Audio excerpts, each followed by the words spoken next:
Hey everybody, welcome to the Dungeoncast. I'm Brian. And I'm William. This is the podcast where we talk about everything tabletop role-playing games. And today we venture forth into the Ethereal Plane. 1, 2, 3, 4. Shout out to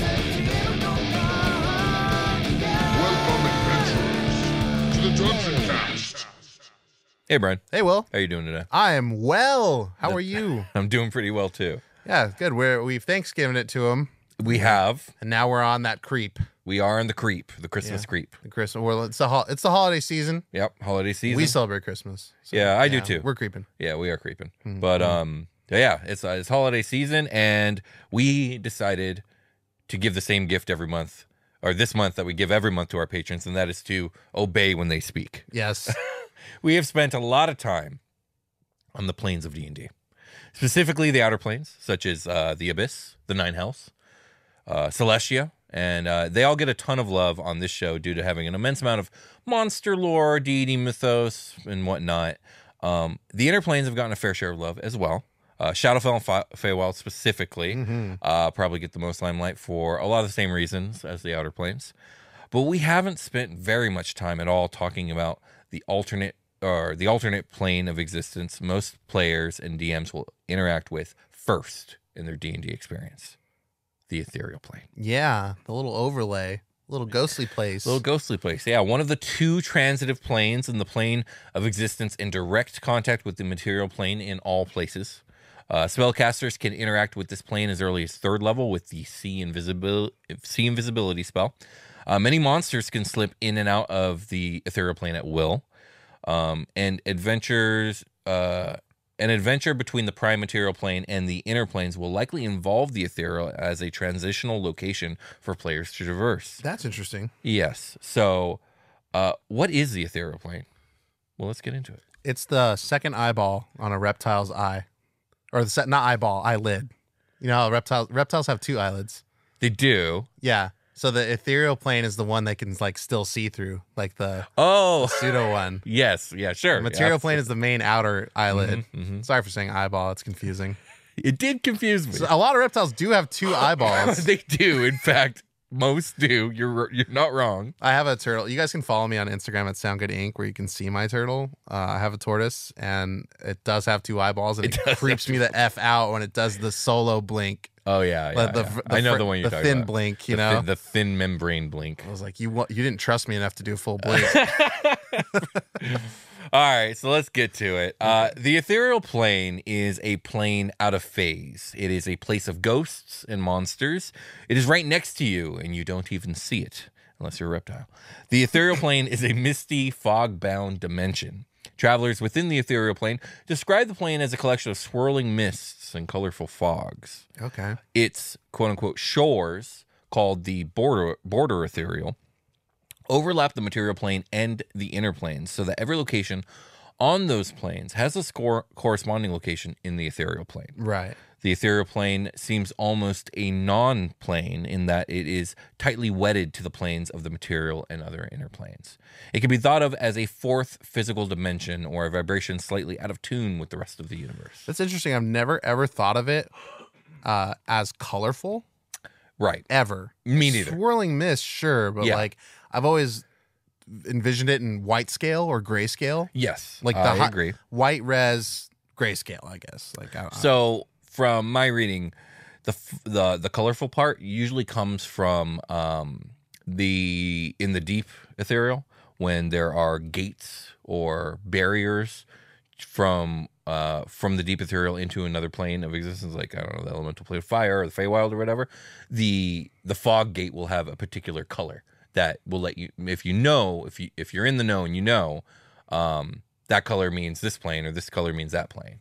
so interesting. Planescape diagrams it out, and I did not write down all the different colors, but yeah, we'll get into that. Okay. I gotta hold my I gotta hold on my questions back because like this is a world of D&D I didn't know existed because spells just say like, oh, you blink to the ethereal plane and you Right. fuck around in there for a little while and then you come back. I'm like, oh, cool. It's just like this weird like in between space that nobody gives a shit about. But this episode existing suggests that there's much more than that going on. And Also, this episode existing also implies that people do care because it's what the Patreons demanded. Yeah, I didn't. The Patreons. The patrons. did- My bad. you I did. committed a great crime. Oh God, I did a boomer. The patrons have demanded it. The though. patrons have demanded it. Yes. So where was I? The ethereal plane touches all the worlds of the prime, webbing them together.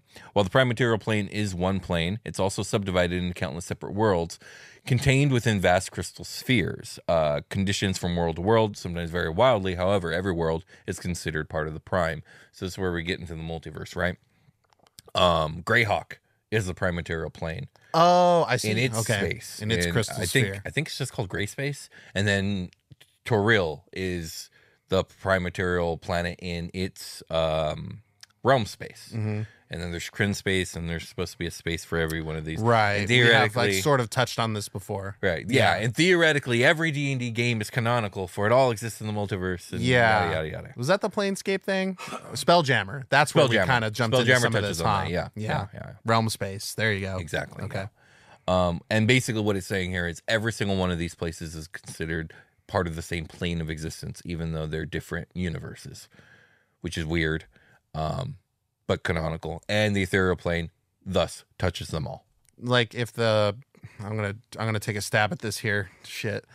If you drew a line, this line represents like a horizontal line. This line represents the material plane. Mm-hmm. And if you draw circles, like consecutive circles across the line, Mm-hmm. here are all of the different kinds of material planes there are. Right. They don't all move from this exist- line. They exist on this plane, Yeah. but they're also separate from each other. Yeah, okay. Exactly. And then you can go down to the 9 hells and bubble in. Like, here's the 9 hells of Planescape or whatever. And Mhm. there- Yeah. Although, I don't know, it's a little complicated because, like, in my readings on when it comes to Planescape and Greyhawk, it seems like it's the same 9 hells. Oh, And they treat it because they'll talk about realm space, but they'll just talk about the 9 hells. They won't talk about multiple different 9 hells. so the vertical line that would correspond would Yeah. bend to all coalesce together into some other planes, I guess. Well, yes, except for that can't be the case because Asmodeus is treated differently in different settings. So, if you start pulling at the thread, it unravels for sure. Sure, okay, yeah. It's like watching Loki. I only made it halfway through the first season, so You got it then. All the Lokis show up and it's bad. yeah, exactly, yeah, All sure. the Asmos show up and they kill each other. Right. Oh God, War of the Asmos. So no matter the number and size of the crystal spheres that make up the prime material plane, the border ethereal touches every portion of each crystal sphere. Whether or not the border touches areas on the prime between crystal spheres, sometimes called the phlogiston or phlogiston. It's called phlogiston. Phlogiston. I remember this. I just watched a physics video where they were talking about the old theories of phlogiston, and I was like, that's how you say that word. Hey. That That's was how it. you learn how to say words. Is Indeed. you have to hear them. But a lot of the stuff we do is just reading. Indeed, it's true. It's true. So, whether or not the border touches areas on the prime between crystal spheres, sometimes called the phlogiston or wild space, which is kind of a better name for it, is unclear. I like wild space. Yeah, wild space sounds cool. The material plane itself, or corresponding inner plane the border ethereal touches, is visible from the ethereal plane, but it appears muted and indistinct, its colors blurred into each other and its edges turning fuzzy. Ethereal denizens watch the material plane as though viewing it through distorted and frosted glass. Ethereal observers can't discern precise details such as writing on a page, but it's easy to discern faces and landmarks, however. Okay. Like, kind of reminds me of dreams. I don't know if I've personally experienced this, but I always hear people can't write or read a thing in a dream. Like, their eyes slide off the page or everything seems a little blurry. Does that happen to you? It's I don't know. I don't know if I've talked about this on the show that I practiced lucid dreaming for a little while and was like somewhat successful and was like, maybe I shouldn't be doing this when I finally did one. Okay. It's like, for sure. I don't know if I want to do this. Oh, okay. And so I stopped. But like, if you're doing that, I could totally see you being able to read or write something. Right. Which Well, would be insane. right. Like by my normal dream standards. Yeah. Which is why I was like, I shouldn't be doing this. This is a lot. Did things just become too vivid for you? So vivid. Like I'd never dreamed in color before I started doing that. I don't think. Like- Some people like dream in color. Some actual people color? don't. Oh, Yeah. you don't. Wow. Typically, it depends. Okay. I definitely wasn't sure if I did or not before that, and I was like, mind right now. I mostly don't dream in color. That's interesting. And now I mostly do. I wonder why. Since I most when I do dream, Ever it's since in it's color changed. if I remember. I have extremely vivid dreams, and I've always had extremely vivid dreams. I've also had like dreams that are like consecutive. Like I'll dream one night, and this portion of a story happens, and then I go to bed the next night, and we're continuing from where I left off, and we'll keep going from there. Ooh, that's fun. Yeah. So when I was a kid, I had really vivid dreams. Yeah. And I think my pineal gland must have shut down or some crap, Okay. you know, and then maybe I got punched by a crystal girl, and then now I dream better. I don't know. But dang, that Himalayan pink salt candle holder my mom gave me that I put next to my bed finally cracked the calcium off my third eye. this episode took a weird turn. Let's get back to the Ethereal Plane. Don't make me start talking about sacred geometry, Will. I don't want to. So while it is possible to see into the material plane from the ethereal plane is usually invisible to those on the material plane. Normally, creatures on the ethereal plane cannot attack creatures on the material plane and vice versa. So one can see the other can't see the other, neither can touch each other. Yeah, okay. But since seeing and hearing is otherwise normal on the ethereal plane, gaze and sonic attacks and abilities launched from the material plane can still affect ethereal creatures. Touch, smell, and taste do not reach between the planes. Does that make sense? So sonic. So what? No. So- yeah, it makes sense. The thing you said makes sense. The implication doesn't though. Like, So if a harpy is singing its luring song and you can hear it on the ethereal plane, she might not know you're there, but you can fall prey to her luring song. okay, yeah, all right, Makes sense, right? sort of. If a Medusa's eyes stare into your eyes when she petrifying gazes, you will probably turn to stone. Yeah. Now you're just making me think of like light and sound and vibrations. That's true. Like, so they're linked. Right? I don't know. So the air you breathe on the material plane is the air you breathe in the ethereal plane. I don't think that's the case. And I think this is where magic makes everything kind of weird. Because the idea here is like, with the ethereal plane, you can turn invisible and you can spy on people, right? Which means you can hear them, right? Mm-hmm. So, I mean, we know in our world that's sound waves. So the sound waves that are created in the material plane bump up against the weave, which is the layer in between the planes, and then like a speaker affects the waves in the ethereal plane and amplifies them. Like, you know what? That's the best explanation I've heard thus far.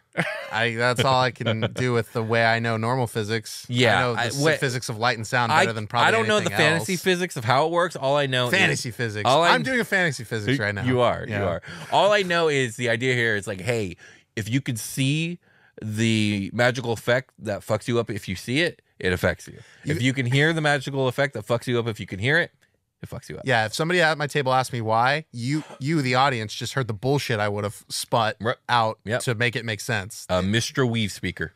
Yep, it's just how speakers work. I like how the audio guy, you went straight to the speaker. It makes sense to me. Yeah, absolutely. So on the other hand, a traveler on the ethereal plane is invisible, incorporeal, and utterly silent to someone on the material plane. Okay. This makes the ethereal plane very useful for reconnaissance, spying on opponents, and other occasions when it's handy to move around without being detected. The ethereal plane is mostly empty of structures and impediments. However, the plane has its own inhabitants. Some of these are other ethereal travelers, but the ghosts found here pose a particular peril to those who walk the fog, as do monsters capable of entering this place, such as phase spiders. Okay. You know what a phase spider is, right? Phase spider. Yeah, I'm not yeah. I pronouncing think so. So this is the astral projection place. No, this is not the astral projection place. That's the astral plane, which is The astral plane is different. The it's astral other, sea and yeah, it's all the that. other transitive plane. Yeah, Fuck. That's confusing. That part of it is confusing. We'll do an astral plane episode as well. We touched on it when we did the Get the Yankee episode. I do remember that they surf upon the astral sea to come say hi Yeah, to you. well, they ride on dragons. So they also sail. They have the The boats. That's what I was I saying. didn't see one of ride those on cool dragons. boats It's in a new Baldur's thing I Gate didn't 3. expect you to say. Yeah, they ride red dragons. We had a whole episode where we talked about the deal that Gith made with Tiamat, and then Vlaakith betrayed Gith, but she still got in on the deal. Yeah, I don't remember that. Yeah, it was a long That's time ago. Pretty cool, though. Gotta say, that sounds fucking awesome. It's pretty awesome. So also yeah. So Sounds there's bad. there's red dragon riders. You said made a deal with Tiamat. Oh yeah, I got. Blackith is a monster, and Gith was a nice lady, and Tiamat is Tiamat. Yeah, and you know how I feel about Tiamat. and the Gith Yankee are space Nazis. So they are. That's right. They are. Yeah, they're absolute warmongers out there. They are. Okay. Yeah. All right. Back to the ethereal plane. Uh-huh. Outside of the rare denizen of the ethereal plane, there is no direct danger to general survival on the ethereal plane. The ethereal plane has a normal atmosphere, and inhabitants breathe normally here. Inhaled poisons and spells such as cloud kill work on the ethereal plane. I don't know why, but they do. We could look up the cloud kill spell. Maybe that's not true anymore. Maybe that was because, okay, I'll be honest. Most of this information came from 2nd edition. Okay. So there's going to be things that maybe aren't true, and I didn't go look up the cloud kill spell because I don't particularly care about the cloud kill spell. Okay, I'll look up the cloud kill spell since it has become relevant. Because now I'm curious. Yeah, so poison makes it. From cloud kill spell. Let me see. Let me reread that. Poison spells such as cloud. Yeah, it just says poison. So it might not even be in the cloud kill spell. It's just saying like poisonous clouds exist in both places simultaneously. Okay. Which, okay, so why are people scratching their heads at the Gorgon then?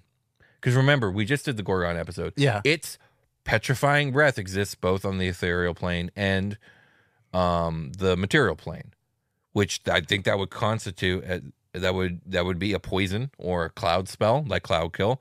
If cloud kill works on the ethereal plane, why wouldn't the Gorgon's breath work? There's a lore. There's a canonical lore reason we're missing. Yeah. And somebody from fucking somebody's in Castle Greyhawk when Gary Gygax Back in 1979. Yeah. Okay. We're gonna get one of those. Yeah.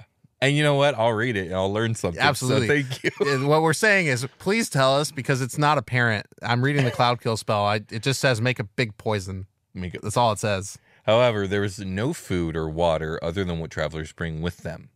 Someone trapped on the ethereal plane without a way out risks eventual starvation and dehydration. Okay. So characters can use the etherealness spell to enter the border ethereal. The plane shift spell allows transport to the border ethereal or deep ethereal, but unless the intended destination is a specific location or a teleportation circle, the point of arrival could be anywhere on the plane. The ethereal plane does not border upon or in any way touch either the astral or any of the outer planes. So though there are portals that can exist between these places, but outside of these portals, one cannot enter the ethereal plane from an outer plane, and one cannot view an outer plane from the ethereal plane. Okay. Sorry, I'm still on the last thing. It's not Googleable in the way that I'm approaching it to just quickly figure out why poison shows up there like that. Mm-hmm, mm-hmm. It's just not like it's just that's not it's not low hanging fruit. It so is not. I tried to avoid it, but we're gonna get it. So Yeah, I'm sure Please it's let gonna us know. happen. So this begs the question: does the spell blink work if you're on an outer plane? Because theoretically, you're going to cast it when you're on the material plane. Oh God, here we go. He's looking it up.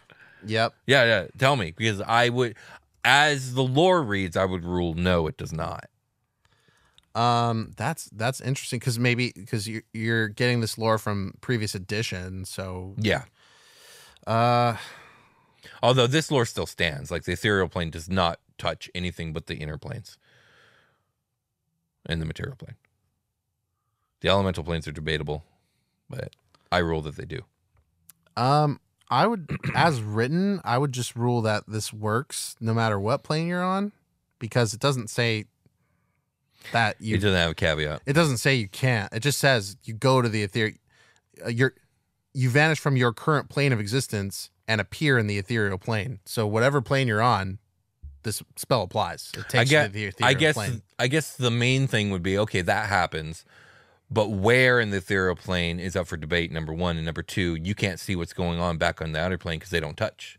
Right. The material plane is probably the safest place to jump in and out from. But if you're in, let's use the Nine Hells as another example. Mm-hmm. What kind of creatures exist in that locale of the ethereal plane? Well, there is no locale of the ethereal plane in the Nine Hells. That's my point. So you'd have to jump. It would just jump you to the closest corresponding place. It would be a random location, and I believe there are random tables in the DMG, but it would be random, either deep or it would probably have to be the deep ethereal if that would to go the shortest distance, right? Because the deep ethereal is that space that touches all the inner planes, which we're gonna get to in a bit, but yeah, I honestly I would rule blink doesn't work, honestly. But if it did, then you would have to go to a random ethereal location, and you wouldn't be able to see what's going on. Back where the fight is. I'd be fighting you on that as a player because the spell as written says whatever plane it says specifically whatever plane you're on, you are now in the ethereal plane. Well, then it would work, but you wouldn't be able to see. Yeah, maybe that part you can't you're in the ethereal because plane, it's not here. But you are in this one weird location where this other thing is happening. Exactly. You can do that stuff, or you can see nothing, or nothing. Just fog, bro. Just fog. Yeah, you're at I'm in the comments of the blink spell, and it's kind of interesting. There's some good stuff in here, but nothing that's going to cue me into what we're talking about. Okay. There's a lot of questions about concentration, which that's fair. That is fair aspect of spellcasting. The ethereal plane is divided into two distinct regions: the border ethereal, where the material and inner planes remain in constant contact with the transitive plane, and the deep ethereal, a swirling ocean of mists without landmarks or directional orientation. When travelers cross to the ethereal plane, they usually do so into the border ethereal. They and all their possessions are converted to their ethereal equivalents. Metal becomes ethereal metal. Flesh becomes ethereal flesh, and so on. This allows for free movement in any direction through the solid matter of the adjacent plane. Since everything is permeated with ethereality, an air-breathing creature can breathe ethereal air and cannot drown in the ethereal lake nor be crushed by an ethereal rock. Okay. However, cool. Not all in the adjacent plane is insubstantial. Certain dense metals, such as lead or gold, can prevent passage of ethereal matter, as can some magic spells and alchemical mixtures. We just talked about in the Gorgon episode, them using Gorgon blood to make walls. Right, block off the ethereal plane trespassers. Mm-hmm. Living things larger than a one-celled animal generate an aura that radiates around them and prevents passage to their interior. So an ethereal traveler cannot place a weapon inside a living creature where it would materialize and cause damage. That would be bonkers. God, can you imagine? That would be just horrific ways to die. Fucking horrifying. There's like a Jack the Ripper out there that's just putting fucking bricks inside of people. God, that's so horrible. A jungle or thick forest would be an extremely torturous maze to navigate in the ethereal plane because every plant, every bug, everything has this aura that you can't pass through. Yeah. So it would just be better to go under or over. Oh man, you can get in some fucking philosophical shit with this, like the funguses that grow and like interweave the like forest floors and stuff like that. Yeah, like, exactly. Yeah, absolutely. You wouldn't be able to pass through it. It's a descriptive nightmare. It is a descriptive nightmare. Yeah. But the thing is, in the ethereal plane, you could just fly, so you would fly over it. You know? Yeah, you can go above the canopy and figure it out from there. But not if the thing you need is in the tree. Speaking of floating and flying, travel in the ethereal is accomplished by force of will. You wish to go somewhere, and you do, at your normal rate of movement. There is a sense of up and down due to the landmarks of the adjacent plane, but no real gravity exists on the ethereal. Objects released from possession will hover where they are dropped, and it is impossible to fall in the ethereal. Okay, so you're the Green Lantern. You're the Green Lantern. Kinda. Yeah. Except for... Can't make bullshit.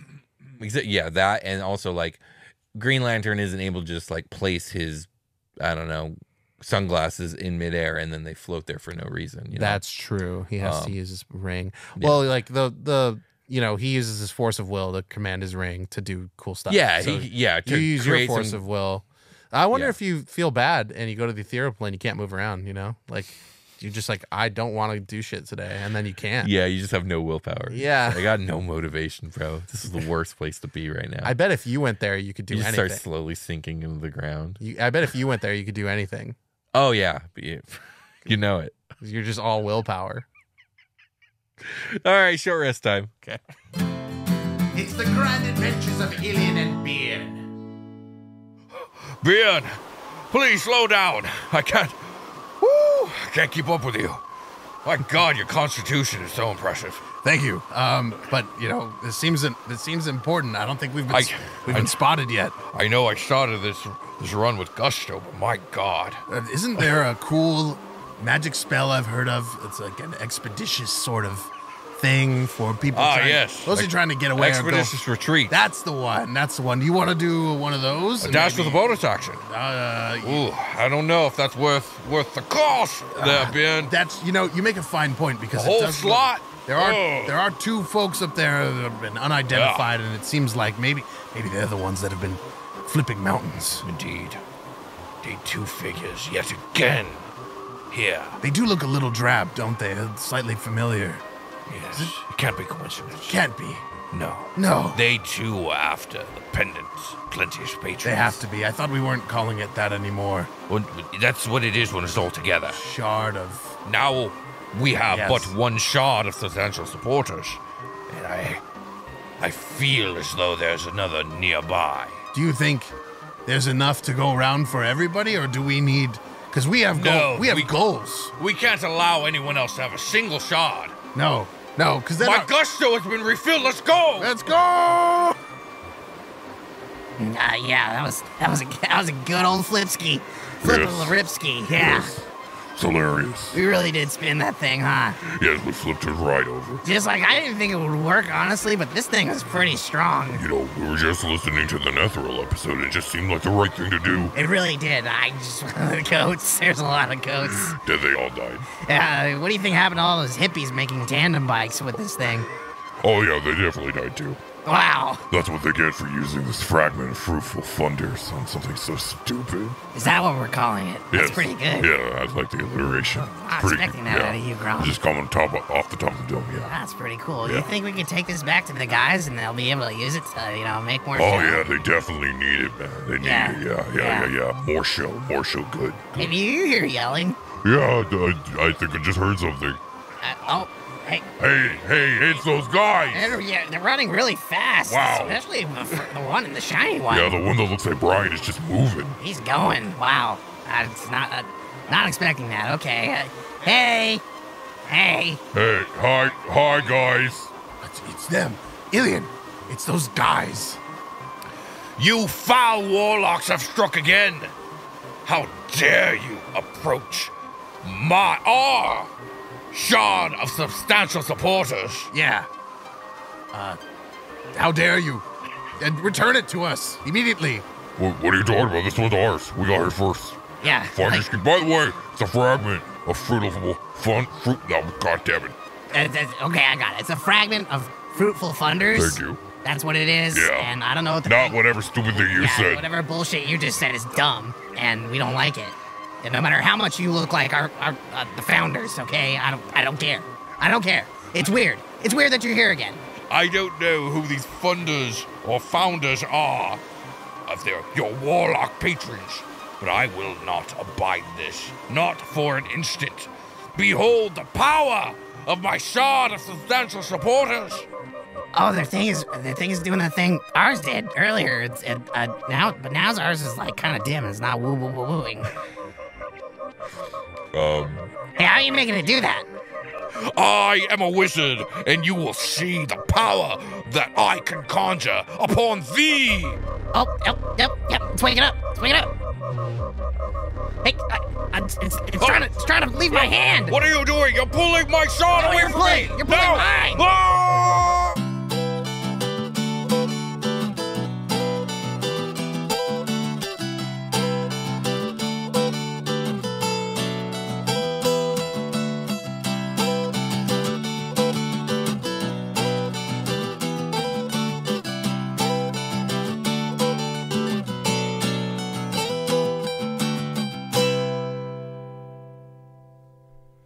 We've returned. Indeed, we have. We're fucking back. Indeed. I wonder what Ilian and Bjorn got up to. Maybe it was talking about Power Rangers. Holy shit. Me and Will went on the craziest short rest tangent ever. It was not a short rest. It was a quite long one. It was nothing to do with Ilian and Bjorn because we don't do that till the end of the episode. It was everything to do with Scooby-Doo and Power Rangers. Yeah, so real quick, watch Scooby-Doo Guess Who. Yeah, apparently it's a really good show. It's so good. It's my favorite Scooby-Doo stuff. I was telling Will, especially the episode with the Flash. Indeed. It's there's a reason it's my kid's favorite. For sure. Solid. Mark Hamill's in a lot of them. That's how it started. We started talking about Mark Hamill, and it just devolved. Mark Hamill's really cool. He's great. Ilian and Beer are really cool, and you can support them on patreon.com/thedungeoncast. You will also support us by doing that, which is really fucking awesome, which is how this episode topic came into being. People on our Patreon, patrons, not Patreons. You really stepped in it, man. My bad. This hasn't even dropped yet. I just know it's coming. Nah, just kidding. I'm the one that's going to blow you up the most about it. Yeah. But what I was going to say was that people vote.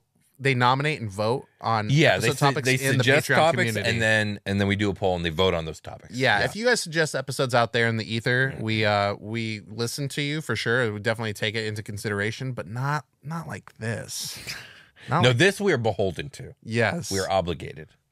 I have yet to veto and never will veto.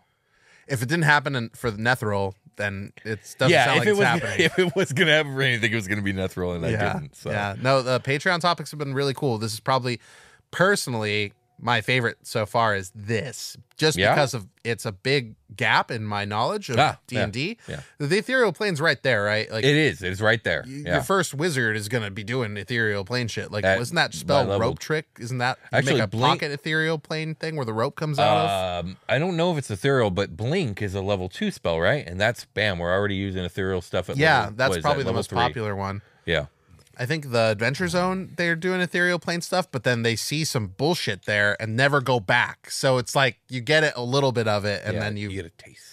Yeah, and then I think Griffin at the end was like, I was going to do more stuff there, but you guys fucking never went back. So, like, whatever. All right, well, speaking of getting back and going back to the Ethereal Plane, let's get back to it. Let's do it.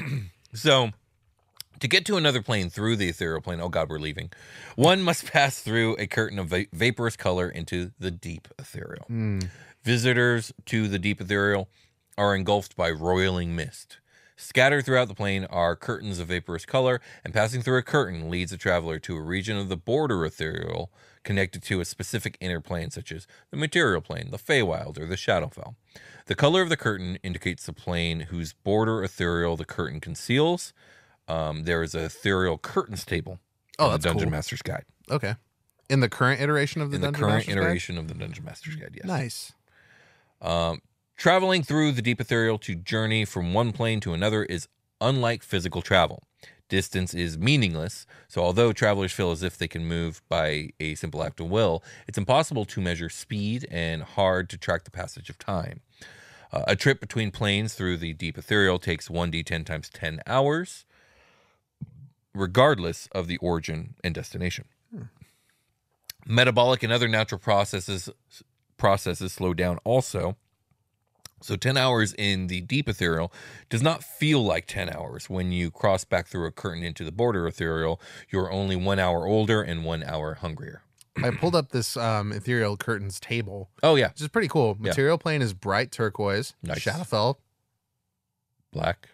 Dusky gray. Oh, okay. Feywild, I should have opalescent guessed gray. Yeah. Feywild, opalescent white. Okay. Plane of air, pale blue. Plane of earth, reddish brown. Plane of green. You know? Yeah. I like the clay vibe here, but yeah. You're right. Yeah.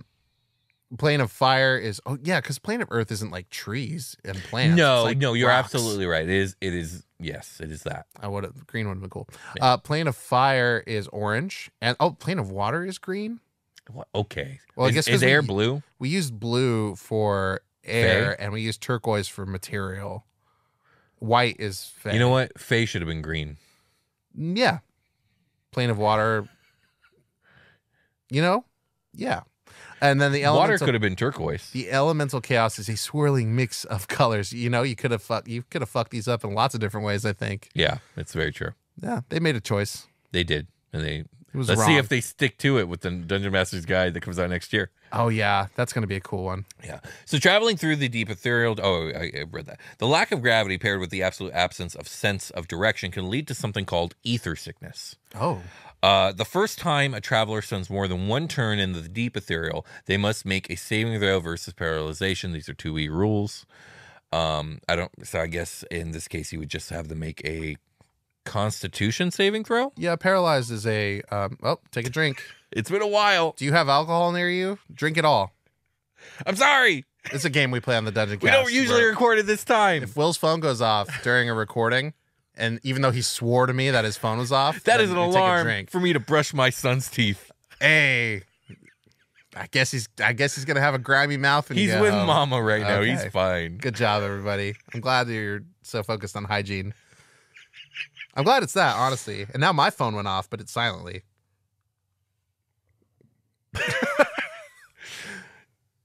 The first time a traveler spends more than one turn in the deep ethereal, they must make a save over some paralyzation. So I would transfer that to in 5e to a con save. Success indicates that their body has found their inner orientation and remains unfazed. Such a character need never check for ether sickness again.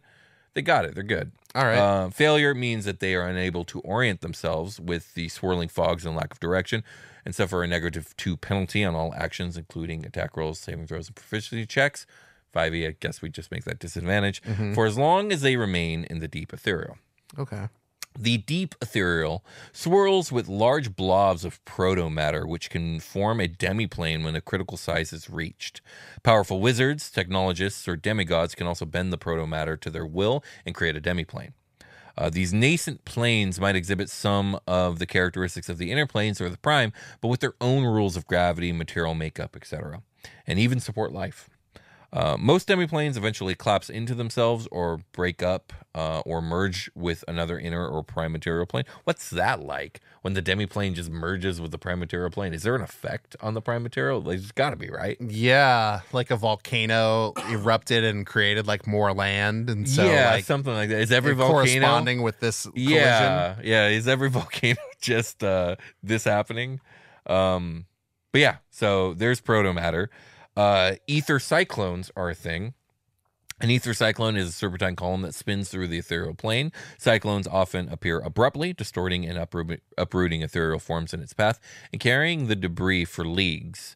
Travelers with a passive wisdom perception score of 15 or more receive 1d4 rounds of warning. This is 5e rules, by the way. A deep hum in the ethereal matter is the warning. So... Ooh, yeah. Okay.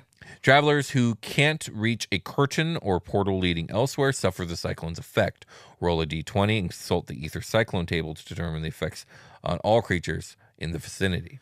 This is really cool. I like the idea that maybe late campaign, if your planes of existence are in turmoil, that your ethereal plane has more bullshit going on, and you need to, like, if you do like blink over there or something like that, you might be subject to like, you know, maybe how we were talking about, you get sent to a random ethereal plane location. It could be bad there. And you might be in danger now that you've blinked, and maybe you need to drop that spell and not go there until you like, that it might be hard to access the ethereal plane late game because of the campaign reasons. Yeah, that's fun. The most common effect of an ether cyclone is to extend the duration of a journey. Each character in a group traveling together must make a DC 15 charisma saving throw. Wow. I think charisma is this force of will, right? That's how we move here. If at least half the group succeeds, travel is delayed by 1d10 hours. Otherwise, the journey's travel time is doubled. Less often, a group is blown into the border ethereal of a random plane. So this could be kind of cool if you are like running a game that is a little loosey-goosey and it could go in any direction, and you're not like married to some like campaign idea. Your party goes through the border ethereal. You decide like, hey, it's ether cyclone time. Make a saving throw, and they end up rolling badly, right? And now they were going to the Feywild, but now they're in the elemental plane of fire. Hell yeah! Good luck.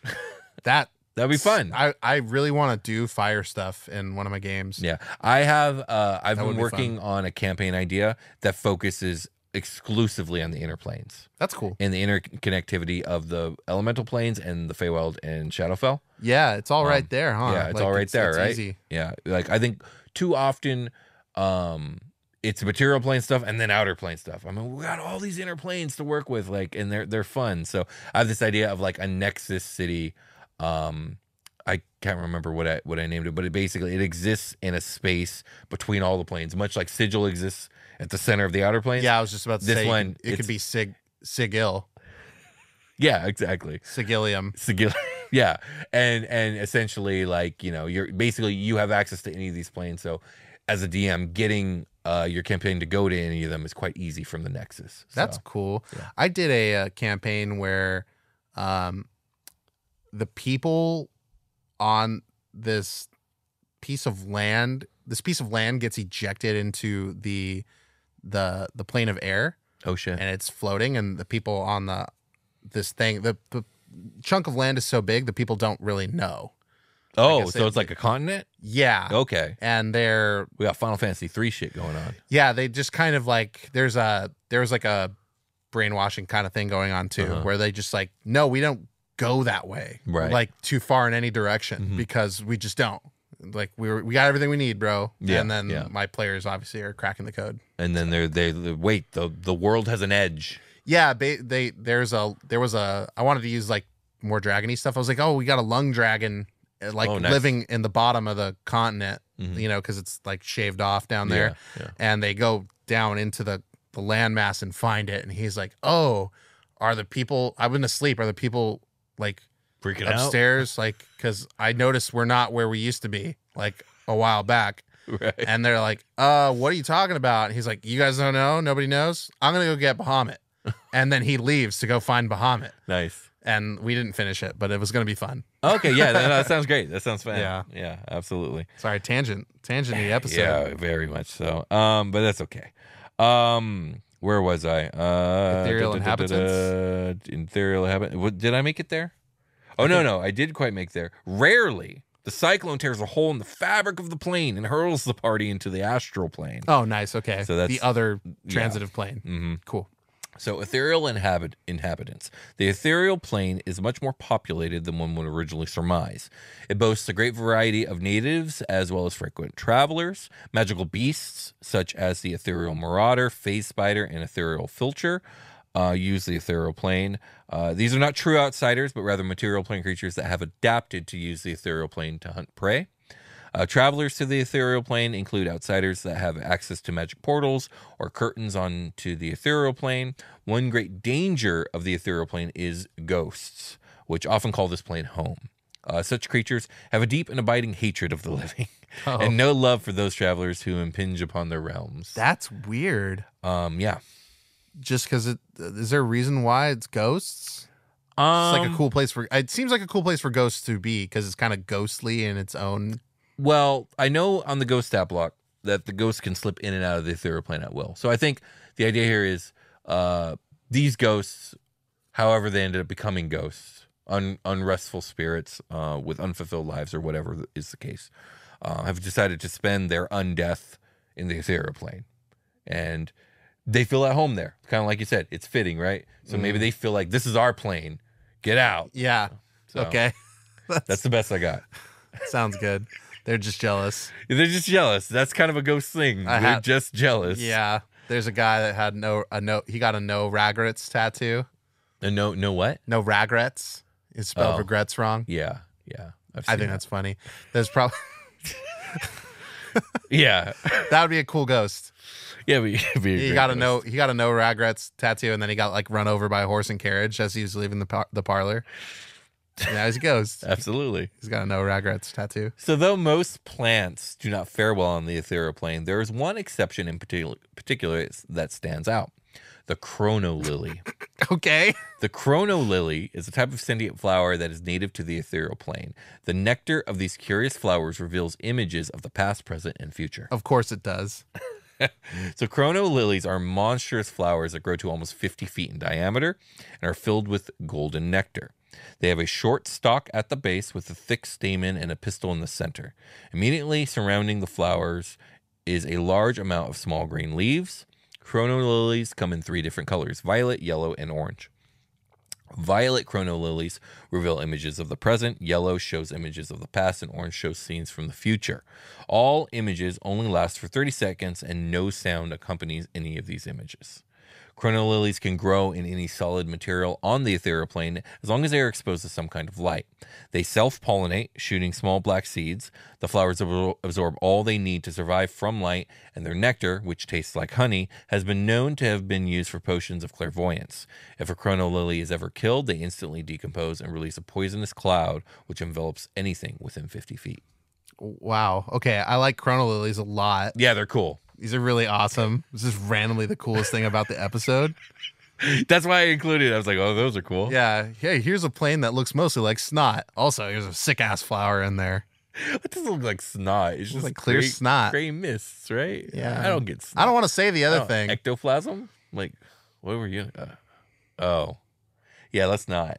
Chrono lilies. They're How many pretty cool. times can I record the phrase jizz gray on the podcast? Oh, God damn it. I've done it in almost every show. Shadowfell and Hades, right? Oh, yeah, Hades I think in for sure. F-Bats too. Oh, you did. And probably Super Quest Saga. Yeah. I'll talk to our lore keeper and see if she remembers. Well, that's all I particular got on the instance of- ethereal plane, Brian. Thank you for saving me. That's all I got too. Any about thoughts? something else. Any passing thoughts? You heard Any- my passing All thoughts. right, let's get ready for a long rest. Okay.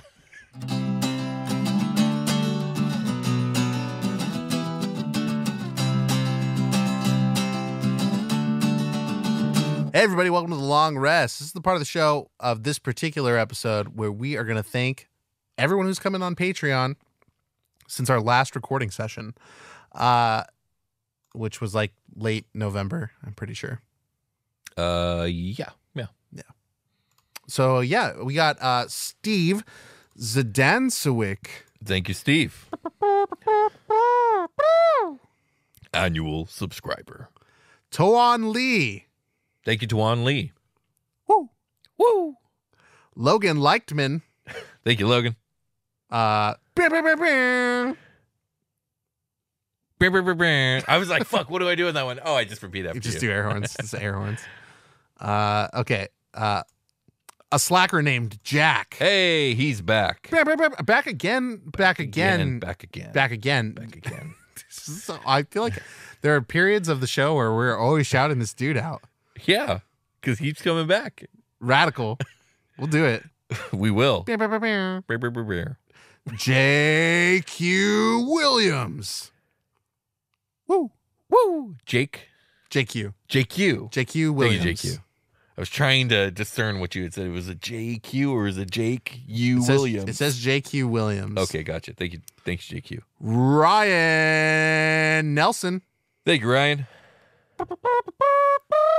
Annual subscriber. We got Prophet 2.0. Thank you, Prophet 2.0. Brr, brr, brr, brr. Brr, brr, brr, brr. We got Joe Brundage. Thank you, Joe. Thank you, Joe. Thank you, Joe. We got Cinnamon. Thank you, Cinnamon. Thank you, Cinnamon. I don't know if you was I supposed to say cinnamon like normal? That's a Y. Maybe cinnamon, right? Thank you, Cinnamon. Thank you, Cinnamon. I'll just say them both. I like names like that, like Marshmallow from Bob's Burgers. Why does that not ring a bell? No, don't worry about it. Okay. It's not something I want to talk about. Okay. We got more important things to talk We about. can't than keep talking Marshmallow. about cartoons, Brian. It keeps coming up on the show. I love animated Me stuff. too. I do as well. David Jensen. Thank you, David. Annual subscriber. Mario Murray. Thank you, Mario. Or should I say Murray? It's Murray. It's got to be Murray. Right? Yeah, right. Okay. Woo. Woo. Walter Highflick. Thank you, Walter. Or maybe it's Highflitch. That Heaflitch? I got it. Heaflick? I got nothing. I think I nailed Walter, though. That's Yeah, oh, pretty definitely. straight up. Woo. Woo. Sarah Reyes. Thank you, Sarah. Annual subscriber. I have seen Sarah Reyes interacting a lot. So thanks, Sarah. I've seen the name come up a bunch recently. Cool beans. Maybe she found us recently. They found us. Charlotte. Thank you, Charlotte. Perhaps it's Charlotte. Perhaps she's a spider. Thank you, Charlotte. Thank you, Charlotte. Nice. Charlotte's Web reference. It's pretty good. Hey, we're talking about cartoons. They've never heard that one before. I love that cartoon. What, the movie? cartoon movie? The Yeah, animated movie? It kicks is, ass. It is it's good. It's great. There's a neighbor across the street had a baby named him Charlotte. Oh, that's cool. Yeah. I've always liked that name. There's a band called Good Charlotte. I don't like that band. They should have been called Bad Charlotte, according to Will. The worst Charlotte. Subpar Charlotte. Deanna D. Shitty Charlotte. Sorry. What? Go ahead. What? Deanna D. Thank you, Deanna D. Deanad. Dianad? Dianad. No, it's Deanna D. Thank you, Deanna. Thank Diana. you, Diana. Thank you. That's everybody. Thank you, everybody, for supporting us over on Patreon. Hey, we've got a P.O. box. I checked it after a while and was kind of sad because nobody sent anything except for like a Kickstarter project that took an ad out with us like years ago that completed. Yes. And sent us a very cool product. So thank you to them. I had the book displayed out on the front of the YouTube area for this. Oh, nice. Yeah, I see it there. Like printer and ink games, malfunctioning magic items. Yeah, malfunctioning magic items, and it also came with a very cool stack of like cards that have like the basic rules of combat or like paralysis. You know, things that should be available to reference during a game. Quickly, yes. Yeah, very handy, and multiple copies for multiple players. It had like 6 copies of each card, or like maybe 6 or 7 cards in total, unique cards. Yeah, so. Thanks. What are we doing? We got social media that we can interact with you on. Oh, the P.O. Box link is in the description below. We also have an email address, and we got social medias if you're trying to talk to us. Yeah. Discord's probably the best bet if you're trying to talk directly to us. But we also exist on Instagram, on X, formerly known as Twitter, and Mastodon, also Threads. So all the links for those are in the description. I haven't been nearly as active lately. I've been sick all November, and October was big crunch time for some book stuff. But I'm going to try and be more active on there. So yeah. Check us out. Yeah, I'm the amount of active I always am on Sound Good Inc. On Instagram. You can follow me there and see my tortoise dragon turtle, whose gender has been confused many times. Well, no, you had it right the first time. Right? I had it right the first time, but that was like just a guess. Right. Yeah, it was just a guess. It was just a young boy just using the male, like, male norm that I'd been indoctrinated. What was the original name? Tom the Turt. Tom the Turtle. And then I would call him Turtle Man for a long time. My son loves turtles, as do I, and he treats much like a Pokemon. He thinks they say their name, and so he'll be like turtle. It's very cute. Yeah, we had a cookie decorating party here for Jackson or for my daughter, and the turtle came out, and all the kids were like, "What the fuck?" They lost their minds. Yeah, they're like, "What?" And I was like, "No, everybody, wash your hands. It's a Do not prehistoric touch your beast. mouth." Yeah, seriously. Oh Yeah. God, I forgot about that. Yeah, I think everybody's cool. that's good. Yeah, God, yeah, I didn't think about that. That'd be stressful. It was a little stressful, but I did put. I tried to feed, turtle. I'm just gonna say the turtle from now on because the naming things all over the place. My kid's Did great you rename grandma it does Sal? Salmon. Nick called him Salbert, which is good. I also. love that. That's great. Yeah, and then but Jackson's just like, yeah, he's a boy turtle, Sally. I'm like, that's valid also because that's totally I let fine. her rename the turtle when we Yeah, absolutely. readopted the turtle. Okay, sorry. I know Sal is considered a male's name, right? Masculine. What is it short for? What is Sal short for? That's a good. Is it Salvador? question. Probably. Or is it Sally? Now it's short for Sally. I think officially the turtle's name is still Sally. I mean, like, Yeah, whatever. Sally the dude. It's all good, dude. I don't know. I just pour love into the animal, and hopefully that's all that matters, enough. bro. Yeah, That's all. it's not that matters. important. Not to me. I don't know. Is it important to the turtle? I try to respect. I don't know. It is not important to the turtle. Let me tell you that right now. The turtle does not care. You know, I've been doing my best to learn the things I need to learn and to hold myself accountable for treating people with respect and the Absolutely. way they would like. And I don't know where the boundary falls for this turtle and what I should be doing. So if anybody has some fucking PC corrections for me on this, I would love to take them because the research, I don't know if it's there. I'm So, just telling you, the turtle's name's Sally, and it's okay. All right. I think it's fine. All right. I think we can call it a Let's game. call it a game. We'll talk to you guys later. Bye. Weird episode.